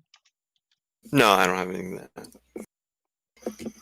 Well, of course, we've got Apocalypse here coming up, but I actually remember I was really quite young, I guess, but I don't think I was reading the original anyway, or maybe I was. I don't know. But I remember I was really young, and I was reading that book with Gwen Stacy died in it, and I was sitting in the living room reading it, and when I got to that point, I said, "What the hell?" out loud, and I got knocked across the room for it because I swore, right? HE double hockey sticks. But I remember very clearly getting whacked for saying hell after reading Gwen Stacy because I was shocked, right? I was really young. But I mean, geez, when was that? I was in the 70s. It was in the 70s. It was really early. I wasn't. I mean, the book was old when I got it. You know, when I actually read it, and I think I was 9 or 10, and you know, a stack of books that one of our neighbors had, and he just let us use them. You know, I got whacked twice for saying hell in my youth, actually. Another Really? one I got whacked. I was watching the Vikings. Remember that old movie? And they're trying to drag that bell up the side of the mountain, and it broke off the cart and fell down to the ocean. Spoilers. And I was like hell or damn or something like that. I said. I just was excited about it, and I got knocked across the room for saying a bad word, man. Oh Was well. that your dad or your mom? Oh, of course, my dad. Yeah, absolutely. Yeah. It's That like, guy watch was your mouth, kid. lightning quick. Yeah, my grandma would crack me in the jaw for saying a bad word too. But of course, too, keep in mind, damn and hell today would not even. You can say them on TV, can't you? Yeah. Yes. Yeah, back in those days, you couldn't do those. Were curse words. But anyway, Apocalypse. What do we think about Apocalypse? Apocalypse is also grossly underrated and used, in my opinion. And when they tried to use him in that movie, it was an abomination. Oh my God, it was really poorly done. And once again, it's that damn Poe Dameron guy. Yeah. Yeah, people keep telling me he's good. They try to convince me. Okay. I didn't care for his portrayal of the guy of our man here. Well, first of all, he's Uh, way too small. I yeah, mean, I if you mean, wanted him to voice him, fine. But I understand that Apocalypse can control his height because one of his powers is growth. well, Or size control. But he's big. he has a whole shitload of powers because he keeps taking them. That's so. right. Yeah. But you know what I mean. He's an imposing figure even when he's not using his power. They needed, if you want to have him act it, as far as voice acting, I guess go ahead. But you needed to, because he was shorter than some of the team members. It doesn't make sense. It was so weird watching that. Mm-hmm. He should have towered. He's midway between Hulk size. He's like Colossi, Colossus. Yeah, he's like Thanos size. Yeah, he should be somebody who stands out in any crowd, and they just didn't do it. It just did not feel right, and I guess but that's how they do things now. The hot actors get cast. They don't go looking actually for somebody who might be able to pull off the role that nobody knows. They don't take risks on unknown actors that might do the perfect job. They just look for somebody that'll give them bankability to some degree. Yeah. No, that movie was just an absolute atrocious thing, dude. Oh my God. But Apocalypse himself is pretty cool, and I do agree he's not been used very appropriately by Hollywood anyway. But I personally think he's in the same kind of ranks as Thanos. It's kind of that kind of character, just a utter badass. Oh yeah. Well, he's a story arc villain, right? Yeah, for sure. And of course his four horsemen and stuff with he was so cool that he was actually able to make Angel interesting. Right? After a little bit of modification. A little bit of modification, yeah. But anyway, what do you guys think about Apocalypse? Oh, I like it. Well, I'm talking about Thundero, and Todd. I already answered you. Said I like Apocalypse. He's underused. Oh, I see. I'm sorry. I'm Todd then. Todd has left us. All right. Todd has ceased. But no, I think Apocalypse. If they were going to do a new X-Men like universe or whatever, part of the MCU or whatever, it has to be with Apocalypse. Like that's the character you can build up to. He should be seen as that level of threat for the X-Men. He's a bad MFer. And they should treat him as such.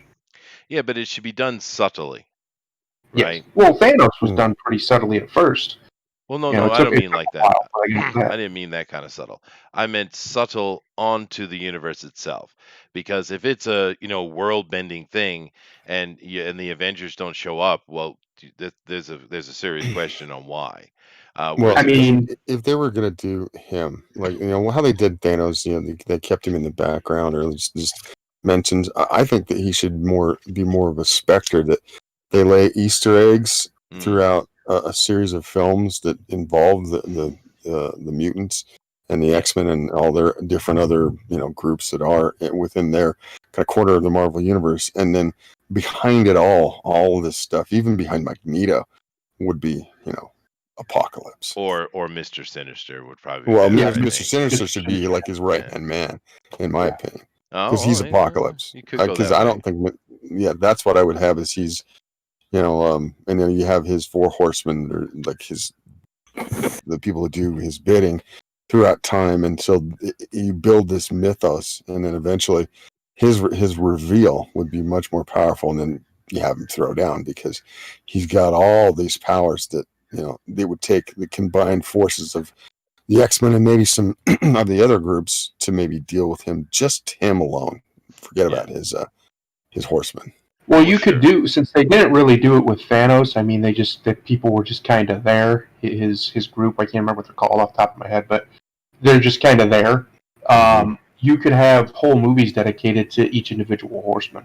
Oh yeah, and build up the mythos of Apocalypse. And I definitely would throw Mr. Sinister in there. And there are a few other characters that are in that same sort of. And that's the problem that I've seen when everybody's talked about this with Marvel. They don't really know how to make these villains real villains, like and it's always like world ending. No, you got to find their motivations, and then you need to this is Go all ahead. well and good, but it'll never happen Mm. because Disney owns them now. And Yeah. the big problem with bringing the X-Men in is now you have to make them part of your universe, right? So they'll never do Apocalypse because he looks too much like Thanos. They won't do it. They'll do something else, and they'll tie the X-Men in with all the Avengers and stuff. I guarantee it, dude. Yeah, well, we'll see how it happens. I think that would be a real mistake considering would all the be. great material they have to work with. Yeah. But, But Well, you know- already know that's what they're going to do, Yeah. since that's what they did with Spider-Man, right? I Yeah. mean, yeah, he's been an Avenger, but that's not really what he's known for. no. Yeah. And I don't particularly care for the Spider-Man ones that are in their universe right now. I mean, I know a lot of people like them, but I Well, I really think they do like the miss. boy. I miss just Peter Parker being with Aunt May and his backstory, which makes him a much stronger character than the boy that they have right now, who seems like he's going to be like the inheritor of maybe the inheritor of Tony Stark.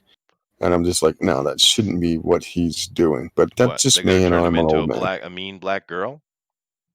What I'm saying is, like, they've already laid that he's wearing Stark tech and all That that was other a stuff. Riri So Williams joke. It's like, I Riri's understand. Riri's coming. she is. But they're supposed to be bringing her in, which you guys know my opinion on that. So Yeah, well, I but- mean, if she was a good character, fine. But she's Right. she's horrible. I mean, you know. yeah, and we'll make her a villain, is what I say, and then bring in Rhodey's niece, Lila, and have them battle it out. That would be awesome. Todd wanted to say something. No, I was gonna say that I wouldn't mind seeing the X-Men sort of have cosmic connection, because there's some cosmic character. There's the Scott's father and the Shi'ar, and so Well, I agree with you. I think they lend to each other. Those two segments of them. I think you're completely right. Those Yeah. two segments of the Marvel universe lend to each other real well. Yeah, but they won't. We already see from the announcements and things, the X-Men are just going to be peppered in here or there, and they're they're not going to be their own separate thing as they should be. They're going to be part of the MCU, and that's a Well, shame. I saw some concept art on a forum for the Brood. It was really badass. It kind of going that alien take on the Brood, where they don't talk, like they don't stand up. I think they have sort of a lot of Z's when they would talk. Sure. I don't think it. I don't know. I hope it doesn't have that, because Well, that's I'd kinda love the silly. CR though, with Vulcan and all the other stuff. That'd be cool. Yeah, Whatever. no, I would be cool. I'm just saying that we know that you should do the X-Men separate. The X-Men Yeah, and should then be and then separate weave them things. in. If they did it separate and then wove them in carefully, yeah, it just enrich the universe. I mean, and it would allow the Marvel MCU to build and become more rich. But I don't know if they have that kind of vision of that. I don't know. I mean, people have a hard time taking risks these days. They do. They want a formula. And they don't hire people based on merit anymore either.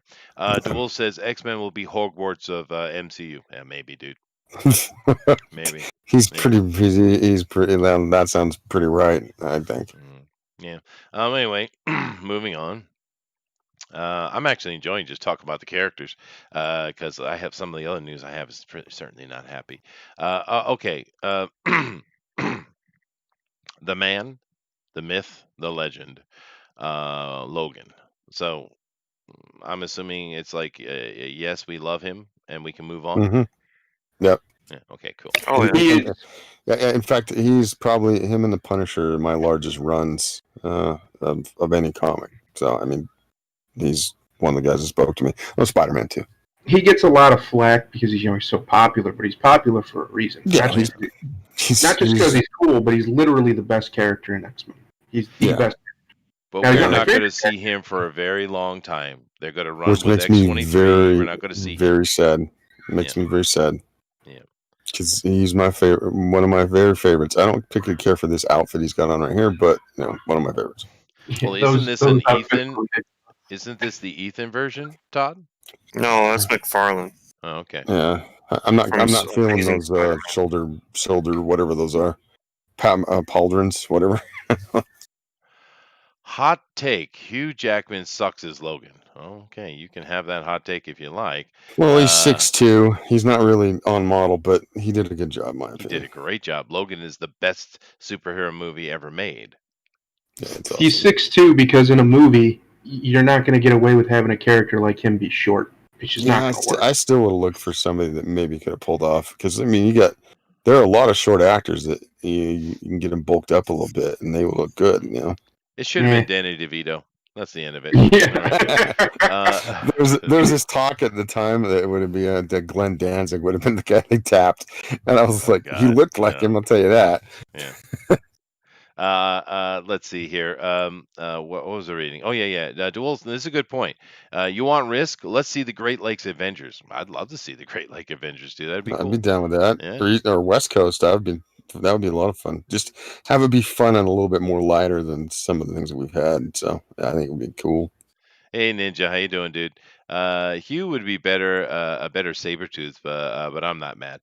I don't know. We all had those opinions when he came out because he's too tall, he's too pretty, etc., etc.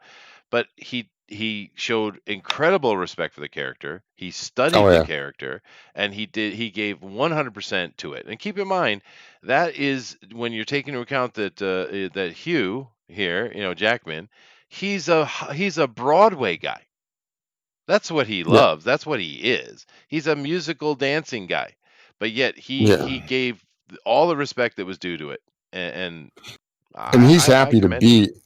Well, he's happy to be Wolverine, to embrace the fact that he's what Wolverine is seen as now, and that's great. Like I just said, he's not really model for what the comics is, but he brought Wolverine to the screen and transcended the X-Men movies, even though most of the Wolverine movies were like that.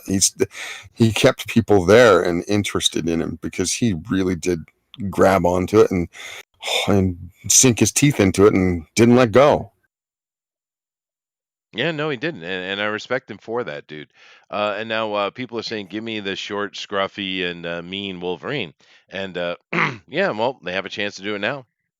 Yeah, I'd love to see it if they did it right. I'd love to see that, but I mean, we're not going to see him. Will though, they dude. allow I'm it? telling you, we're going to. Yeah, well, that's the thing. Like, he's not really a Disney-fied sort of character. They have to dumb him down. You have to let him loose and make him in an R-rated movie. Yeah, everyone's talking about Mel Gibson would be the perfect Logan. I think he would be, dude. He would be pretty intense. I would actually like to see that. Yeah. But Franklin Richards. Oh God, can I just skip it? I'm just skipping it. God. Okay, I'm done with that. Franklin Richards. God, overpowered nonsense. I can't stand that character, dude. But anyway, there's a list that I don't even know why it exists because all mutants are young, but whatever. Interesting talking about them. Let's move on. Logan is an average movie. It just seems great compared to the total crap X-Men movies. Okay, that's your opinion. I think Logan was absolutely spectacular. Hugh Jackman and Patrick Stewart, they killed that, man. I noticed Rodimus has just terrible opinions. That's true. There are but we people love him anyway. There are people that think that Ben-Hur is a crap movie, and so the remake was. Oh, the remake was. Why did they even remake it? I don't know why. Because they're assholes. That's why. All right. But anyway, let's move on to the next article here because I do want to save a chunk of time for Todd here. Go to watch his video and let him talk about his launch. So let's move on here. Now, Marvel and DC comic artist J. Scott Campbell colorfully derides President Donald Trump. Now, that's a nice way to put it. Yeah. Now, I seriously want to get your opinion on this, guys, because to be fair, Campbell has gotten himself in trouble several times, not from us, but from idiots who don't like his sexy ladies, right? He's been in trouble several times for that, called out. He's been pretty quiet. I haven't really heard him say anything at all over the past few years that had any political leaning at all. And then all of a sudden, he comes out with this absolute nonsense about, they have it written here. Now, he said more than this, actually. Here it is. That's Dampen Ocean. No. Here it is. Here we go. Yeah, this is it. He comes out and he says, "This is the blatant, lying, self-obsessed, thin-skinned, lazy, bloated bag of Cheetos his loyal followers would march off a cliff for to their demise, and the cowardly GOP would sell out our country's values for time and time again." Once again, I'm glad you're an artist because your English sucks, Scott. The embarrassment of the world. Once again, make full sentences, please. I've never despised a single human being more in my entire life. So all that silence, all of that nothing for years, and him taking flack, and we supporting him, and he comes out with this ridiculous, what do you call it? A hot take? Was that what someone used earlier? Yeah, it's a hot take. Where the hell is this coming from? I don't know. Because he's reacting to the tweet about the guy that the police pushed, and then the president called him all kinds of things. And so, granted, he shouldn't have. Our president shouldn't be commenting in so many times the way he does, but he did, and he's wrong, and he was wrong about the guy. You know, the guy is 75 years old. You know what I mean? And when he was pushed, the cop got very dismissive of the fact that he just pushed him. So it's one of those places where this guy should have just kind of kept his mouth shut. But you can understand how people react to that whole tweet. I mean, it's just because it's ludicrous. I did see information. No, I saw information that this guy, old or not, was actually reaching for a cop's gun, dude. No, he was not. He was not. All right, I saw the He video. absolutely was But not. you know, whatever. But that's not the point. We're not here to talk about you know, Trump and his Twitter obsession. Dude, Campbell, you have a lot of support from us for you to continually doing the art the way you do it and not listening. And for you to come out and make such a over the top outrageous statement. Now he could have come out and said, I don't like it, I don't think it was cool, but this is way over the top, dude. And it's so poorly written as well. It's obviously was done in just rageful anger because he was just typing away furiously because it's horribly He usually is much better. He's usually much better on Twitter and his measured responses to his critics. Do I like this take? No, I think it's unprofessional. Do I think that President Trump speaks sometimes out of turn? Yeah. Sure, he does. However, they're both allowed their freedom of speech to say stupid shit. And this is stupid shit. As to the incident, I'm not going to make a full discernation, but I have watched it over and over and over. The old man was kind of getting in the face of the marching cops, and do I think the reaction was justified? I don't know. I'd have to have more than what I saw, and I've heard that thing that he was grabbing for a gun. I looked at it. I don't know exactly what's going on because it was fairly blurry, the copy that I saw. Yeah. For the president to speak on it, I don't know. I don't know if I would have done that if I were him. But there's been many times Trump, that I've had Trump.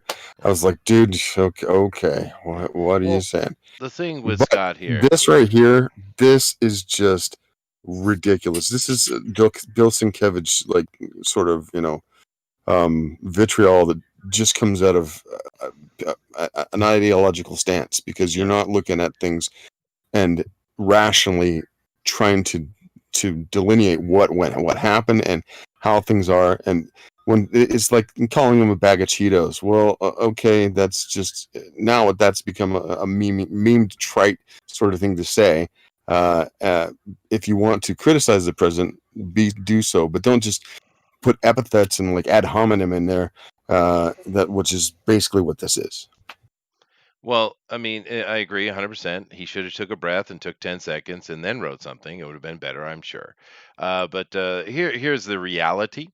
Whatever exactly happened with that guy, he shouldn't have been up in the police line's face, right? But But yeah, at the I same agree with that time, too. we have That an was 82-year-old man who was attacked by an Antifa guy on the street and picked up and body slammed and been kicked and beat on, and no one's hmm talking about it, right? nobody We says have the shit. other old man that's standing in the lane getting beat by Antifa, pulled out, and a bunch of black dudes just jumped on top of him like a bunch of freaking animals and savaged him. No one's talking about. So, And I don't care we got his a age black so much when no one else cares about anything else. we got a black Also, police captain who got shot and oh no, dead, the and no, litany of stuff we could go on forever. We're not going to, yeah, but go on and it's go and go. ridiculous. All right, but here's the thing that no one else seems to be talking about very much.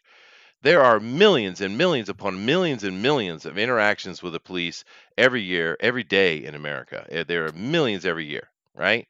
And out of all of that, we get a few incidences that aren't great, right? Yep.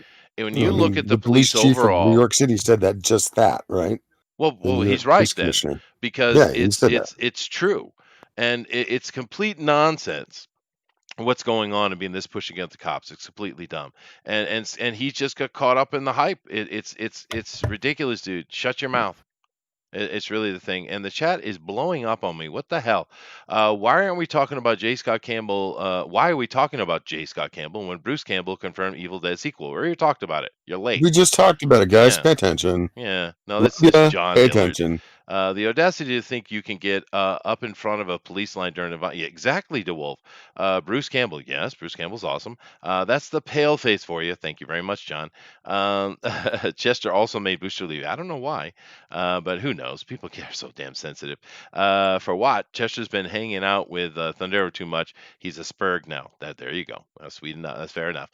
Chester made fun of New Zealand school system. I probably did. That's fair enough. Fair enough. But I caught up with the chat. Go ahead, Thundero. I'm sure you have an opinion. Not really. It's not surprising for these people to, spurg out like this. Speaking of spurgs, that it's just who they are. Going off about. Shut up and let me talk. Damn. It's freedom of fucking speech. He can do it. Oh my god! There's your freedom of speech. Shut up, dude. Of course, For you're right, Christ's sake! Todd. I haven't said anything in 5 minutes. Yeah, let him talk, Todd. I'll come over to you in a second, dude. Go ahead, Thundero. Holy God! It's got nothing to do with freedom of speech. I never said anybody didn't have their freedom of speech. I never said anything about freedom of speech. Now, anyway, J. Scott Campbell is... who cares, to be honest? At the end of the day, it doesn't matter. These people who consistently say things like, the cowardly GOP would sell out the country's values. All right, Killer. When? Okay. Yeah, when? The last president quite literally committed the greatest political crime in the history of this country. The last president murdered 2 Americans with drone strikes without a trial. You want to talk about selling out the values of this country? The president before him marched us into a war that got nearly 1 million people killed, if not over 1 million. Where's the values of this country? Are you losing your mind about that? Are you saying things like, I've never hated anybody more in my entire life over war criminals? Or over a guy who tweeted something you dislike? Your false, bullshit, selective outrage is retarded and not worth anybody's time. Your opinion is so invalid because you weren't angry before. Just like this same stuff with this George Floyd stuff. I've been working for police reform with all different activist groups for a decade. It's got nothing to do with race. It's got nothing to do with oppression. Well, technically it does, of everybody. The police have a problem in this country, and they've had since at least 9/11, probably before. They're too militarized. They're terrified, and they don't have what they need to be police again, instead of a paramilitary group doing police work. They're trained with standards taught to them by groups like the Israeli Defensive Force, who a lot of their standards and practices come from them, which is a completely insane thing. 2 totally different scenarios. The IDF is surrounded by enemies constantly threatened, constantly bombarded, all the time. Whether you think Israel's partly to blame for that or not is irrelevant. The police force over there has to deal with the problem. So they, of course, are going to be far more militarized than a normal American police force should be. I don't know how there is, real, but there is a massive, well, because that's who trained him. That's where that technique I that see. Mr. Yeah, Chauvin okay. learned comes Yeah. from. Yeah. There is a time and a place to be outraged, but if you're outraged more that the president tweeted something you dislike over the fact that our including the president we have now, have killed untold millions of people or led to their deaths with their policies without any trial, without any sense of justice, I don't care about your morality or your outrage. You don't mean anything. You're worthless, in my opinion. Okay. Cool. I still like his art. Yeah, no. So His art's good. Yeah. But no, this whole thing going on has nothing to do with George Floyd. It doesn't even have anything to do with the police. This is straight out of the Communist Handbook. That's all that. Yes. This is a communist push. That's what it is. And it's been going on for quite a while. And I think they're in a bit of a panic because they think they can't win in November. So they decided to make a big push. I think that's the big thing behind it. But with that said, I and a couple of you in the chat have actually said you think that he's trying to appease his peer group that keep pushing everyone to submit and kneel.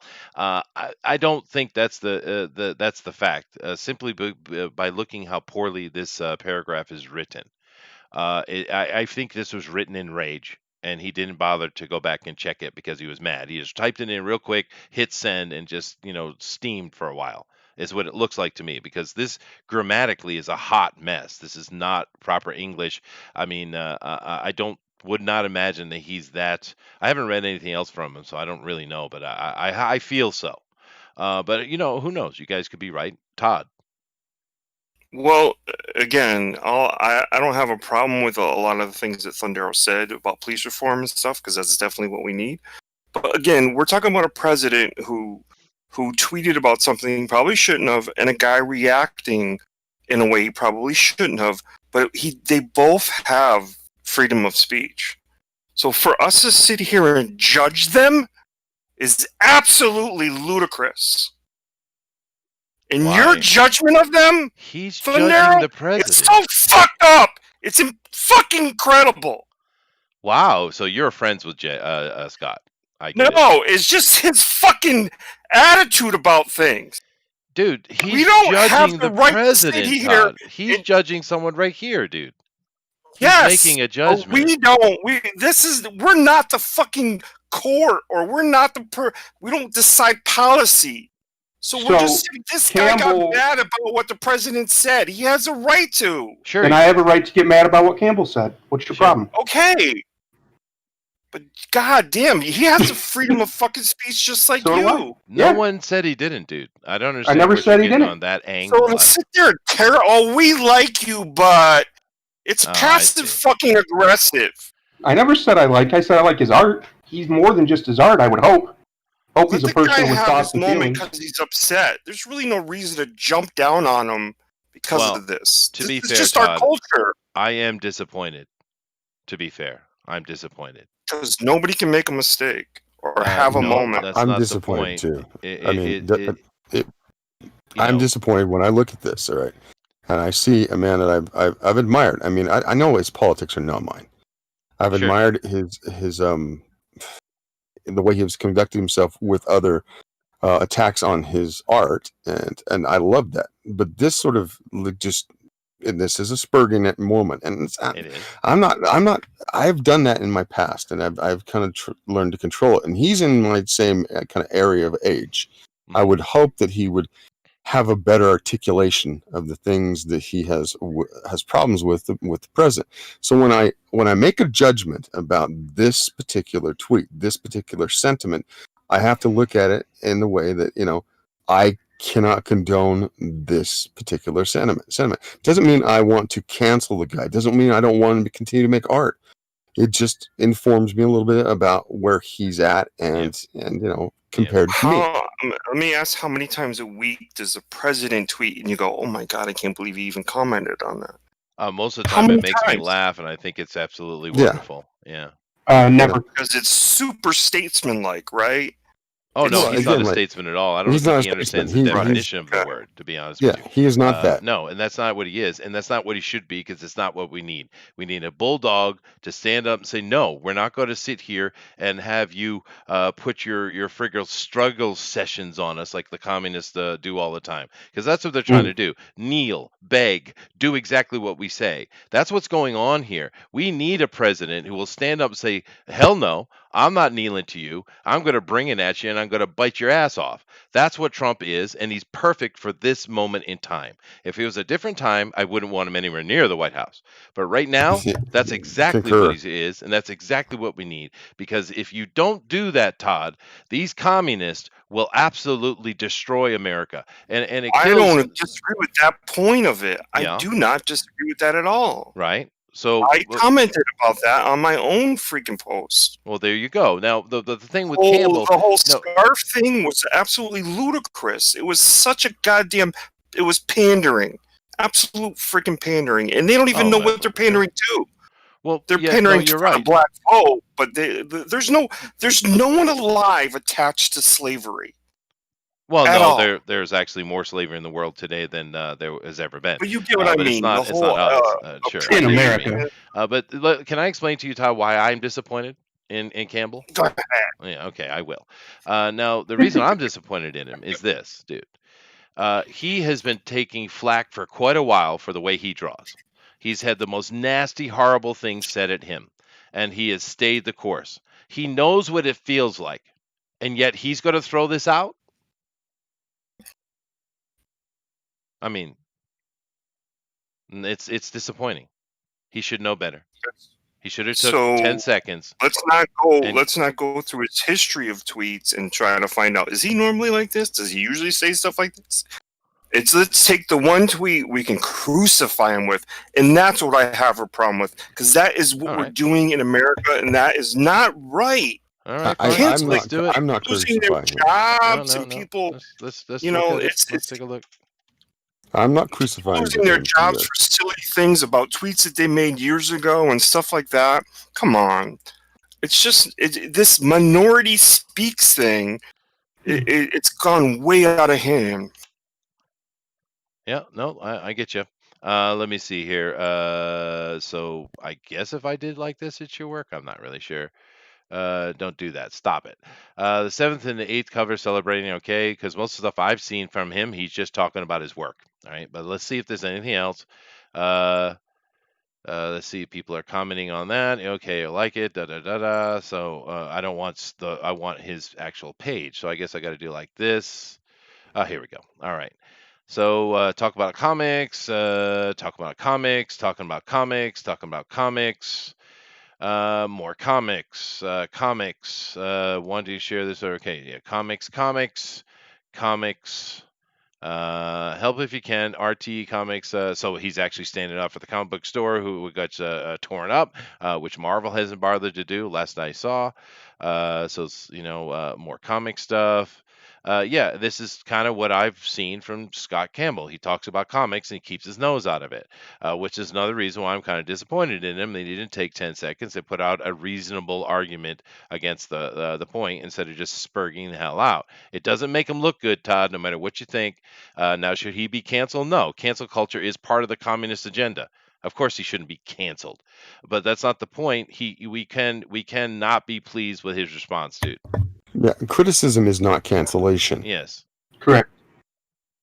Criticism is saying I don't agree with that, but I don't think any one of us here wants him to lose his spot that he has earned over 30 years to be the type of artist he is. We all enjoy his art, but that hot take is something that I can't support. I think it's an over the top reaction to something that is ill thought out. So that's my Do you know thing. how many people reacted to that tweet? Well, I imagine a huge. The guy's own family and friends came out. This isn't actually a tweet. It's he did this on Facebook. Whatever. So whatever. Yeah. The guy who was pushed, his family and friends came out and explained who he was, what kind of guy he was, this, that, and the other thing. it was really stupid of the president to say all that shit about a guy without actually going, like, sending somebody, go find out about him. I want to make a statement about him. He has all that power, and he has to just tweet off the fucking, like, off of the Twinkie Spurg, or the Sugar High. Come on. Don't give him a pass on that. He could have found out about the guy. What did I say earlier? I said that there are many things that Donald Trump says that I don't agree with. And I agree that he should probably have interns and stuff that do a little bit of research before he speaks. But, he is who he is. And again, I fully say that everybody's allowed their freedom of speech. But I'm not giving Campbell a pass because, I don't know if what he said. I've never despised anybody more. And I'm like, really? You haven't looked around the world very much then. Yeah, no, it was said in anger. No, it was but just anger, let me look at the tweet. Let me look at what Donald Trump said that is so unforgivable. Let's see. This is only a portion of that tweet, by the way. Okay, well, I'll just look at what I got here in front of me. Buffalo protesters shoved by police could be an Antifa provocateur. Well, he was up on the police line, so I mean, who knows? 7-year-old Martin Gugino was pushed away after appearing to scan police communications in order to black out their equipment. Oh, that's what they think he was doing. I watched. He fell harder than he was pushed. No, I don't agree with that. I saw the video, and it looked like he just lost. He lost his footing, and he landed wrong. And you see the cop went to go help him immediately, and the other cop stopped him. Not the cop that pushed him. The cop that pushed him didn't go to help him. No, another cop. I think a younger cop. He went to go help him, and the other cop stopped him because you get in huge trouble if you do that, right? So the older cop was right in stopping him from helping him, and he immediately was on the mic getting a medic to come up and deal with him. So I saw it; it was handled properly, and he shouldn't have been up on that front line. But I think he mainly lost his footing, because he really wasn't pushed that hard. It just was an unfortunate situation. But this is just Trump, speculating, which he does a lot. And this is something that people misquote Trump all the time. He said this. Well, no, and then you left out the word could be. Right? Trump says these things all the time. Could be, maybe. What do you think? Is it possible that it could be this? I'm not sure. Let's look into it. He says these things all the time, and the media and everybody else cuts those things out all the time and said he said this when he didn't say anything like that. In this situation, he's speculating. He's saying what happened here. That's what he's saying here. Now, you're saying there's more of that tweet. That's fine. But what I'm looking at is the president speculating on what that could have been, and it's something that bugged him. Right. And for all you know, he has more information on the situation than you do. I mean, he is, the president. Yeah. I mean, again, would I have done what he did there? No, that wouldn't have been me. But again, I'm not Trump, and Trump does do things to, I have to admit, he does things to kind of stir up people to get them incensed. And apparently it worked really well on J. Scott Campbell in this particular moment. Oh, well, it worked also on Pelosi. It's not done. Yeah. He has more to say, by the way. Okay. And it's John Del Rose, who I guess is the one who brought this out. And Jay had something to say about it on that. He says, use my name to get all the hits on your flimsy YouTube account you can, Johnny boy. I'm guessing you need whatever boost you can get. Perhaps the views will dry those tears. Sorry I picked on your orange boyfriend. So, he's not done spurging. John, of course, is which seems to be a Latin thing. We have our own John that does the same thing. I'm doing great, despite the industry's blacklist from the very people who want to cancel you over drawing boobs, who you're trying to appeal to. They're throwing it, and then it continues. I don't judge John. He's allowed to love anyone he wishes. I support his sexual preferences, a great freedom enjoyed by the citizens of our country. Are we starting to hit below the belt now, Scott? What do you think? Yeah, they've jumped from Facebook over to Twitter now. Yeah, yeah. It was a pretty much an all-day argument. It's funny. Yeah. But whatever. I mean, and I should have probably come down to those sooner because that adds to the argument. But just shut up, Scott. Please, just shut up. I mean, he does have a freedom of speech, Todd. He does. But he should and he's up. been Just my interactions with him have been very cordial interactions over social media, and he seems like a nice guy. Obviously, I don't agree with him on this particular thing, and of course, I don't always agree with the president either. So, I think a cooler head should prevail, but I think we also should be allowed to have our opinions and to voice them, even if they're stupid. Evan Hotep has a question, unrelated, but it's funny. He says, Chester, I need to know what weebs do in Japan that annoy the locals. Dress in full body furry costumes. That annoys everybody. Yeah. Oh God, do they really do that? Yeah, they do. Yeah. Even in my even in the little town over the mountain from me, there's a little group of kids that wear those furry costumes. Yeah, it's funny. But El Roma says presidents have no say in local and state issues. No, and that's actually one of the things that I like about Trump is the fact that he keeps telling the states, "You do realize you're supposed to be doing that, right? That's your responsibility, right?" I love the Right. fact that he does that. And Yeah. he also does say, "If you need help, I'm right here." So Yeah. and so Military if it goes wrong, it's their fault. Yeah, but of course it's not. He could get blamed for it. But military do not have the freedom of speech. That's fair. That is fair. Bruce Campbell is greater than Jay Campbell. Fair enough, DeWolf. Oh boy. Damn, now I need to research furries. Anyway, it seems very clear to me, especially from looking at the initial tweet and then the initial Facebook post and then the surrounding ones, that he lost his shit and got on and typed when he should have took a 10 seconds and just calmed himself down.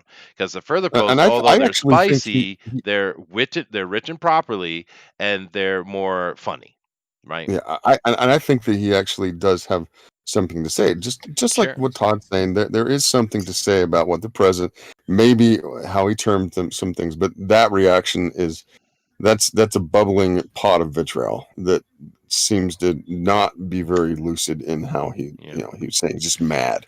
Yeah, that's too bad. Yeah, and he could have taken the time and crafted a much better response that would called out all the things that maybe what Todd was saying, plus many others, and given instances. I mean, this is Facebook, so you can do a little bit more than 280 characters.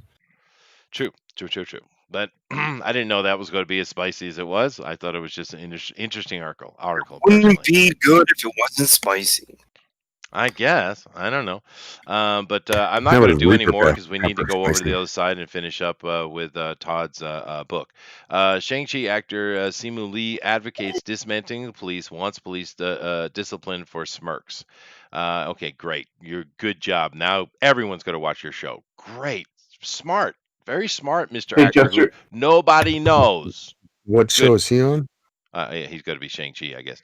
He's going to be Shang-Chi? Someone wanted to say something. Go ahead. Okay. Yeah, I gotta go. I gotta open my door in this room or I'm gonna die of heat stroke. So I'll talk to you guys later. All right, later, dude. Well, it's interesting, Elrodham's with that opinion, yeah. All right, well, let me come back over the other side, though, because we want to let Todd talk about his book. So let me do this, and then I'm going to do... Hold on a second. Where is it here? Yeah, I'm going to go over here. I'm going to do this, and then I'm going to do that. Hold on a second. Now, I should be able to... That's not helping. Hey, man, y'all got beer still? You've seen the story. So maybe I can get it from over here. I'm trying to find a way where I can bring it. Oh, there we go. Okay. Here we go. All right, perfect. All right, so I'm going to play this video, and then we'll let Todd take us out. Slick, you got any closing comments you'd like to make? Just let your cooler heads prevail. Sure. But stay armed and stay vigilant. Yeah. And more importantly, guys, keep in mind that even though there's a lot of people trying to say with the things that are going on this or that, this is all about the communists making a big push. This is what it is. It's very clearly what it is. Just understand that and don't fall into the trap, because they're trying to bully and shame their way into power, which is what the communists always do, right? But nevertheless, here we go. So I'm going to play the video, and then I'm going to let Todd talk about it. So you guys ready? I'm ready. Here we go. Hey man, y'all got beer still? You've seen the stories.